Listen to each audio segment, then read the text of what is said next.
How's it going, everyone? This is MindBlank. Welcome back to my channel, where today we are reviewing Nvidia's brand new GTX 1060 in the form of, still like last time, Gigabyte G1 Gaming. Nvidia's answer for the $250 to $280 price range.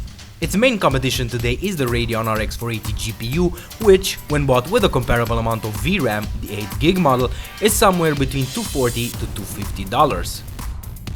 Nvidia stated that we will get GTX 980 performance for this money, and in general it has succeeded. The card is powered by the new GP106 Pascal architecture GPU, it is paired with no less than 6GB of VRAM, comes with 1280 CUDA cores fed by a 192-bit bus interface. On the Founders Edition cards, all of this is backed up by a 1506 MHz base clock and 1708 MHz boost clock. The card's rated 120 watts TDP is provided through a 6-pin power connector. But what we have here is no Founders Edition card. This is a completely reworked, full-length PCB that improves on almost all fronts. First of all, this has a better power delivery system, not unlike the GTX 1070 G1 Gaming, which I reviewed. You can check the review out here, by the way. This sports a 6+1 VRM phase design as opposed to the 3+1 standard on the FE. Note the lack of an additional phase for the memory, which is still at 1, but this is great for the level of this card. Gone is the 6-pin power connector, as this is fed by an 8-pin, allowing you to get to a theoretical maximum of 225 watts. But with great power comes great cooling responsibility, and in this, Gigabyte's got us all nice and chill with their WindForce 2X cooler.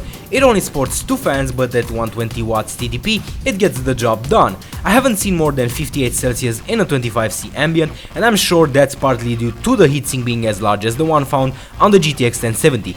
Still the same, only 2 heat pipe design, but temperatures are what matter in the end. Of course you have RGB lighting on the card, which is mandatory for high-end boards and manufacturers these days. It's a fact that RGB instantly makes anything better, but this supports solid colors, breathing cycling colors, and some other stuff which most of you don't care about. It looks kinda cool though. I don't wanna be a complete hypocrite. You also get a no-fan RGB indicator, which shows you when the fans are off.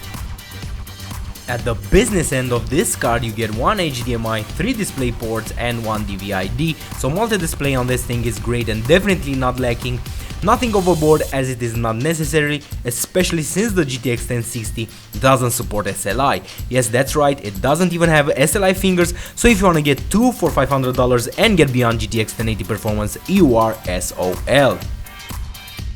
Before the actual benchmarks, 2 things I want to mention. First one being that if you want to see how Pascal performs against Maxwell as an architecture, I've done a video about this and it's linked right here, or you can go on my channel and search for it, it'll come up easily. The second thing I want to talk about is what cards will I be putting up against the GTX 1060 in this review. Well, one of them is MSI's Gaming X GTX 970, and the other one is the GTX 1070 from Gigabyte, also the G1 Gaming. So all cards in this review are actually factory overclocked for a more even comparison.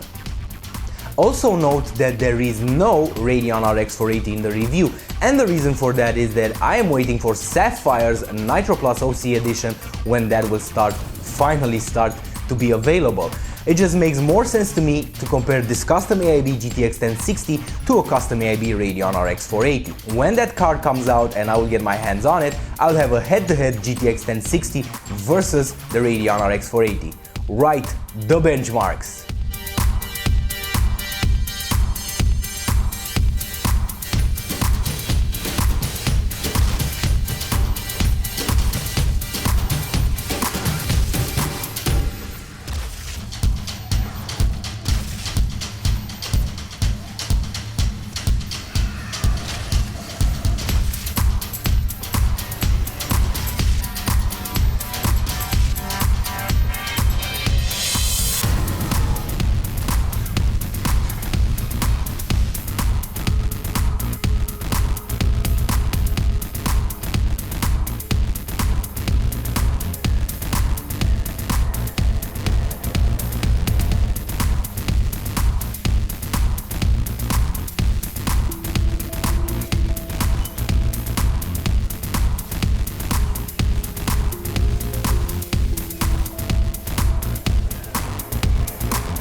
It's a good card for the money, not only the GTX 1060 but this G1 Gaming as well.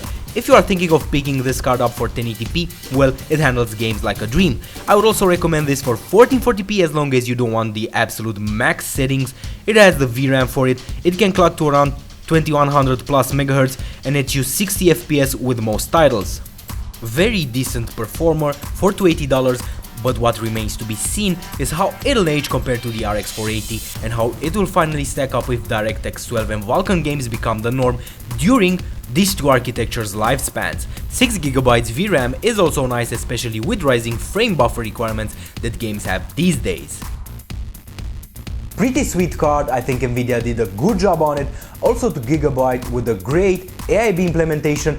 Thank you for watching everyone, leave your comments, leave your likes or dislikes, consider subscribing and check out the other videos on my channel. See you next time everybody, bye bye.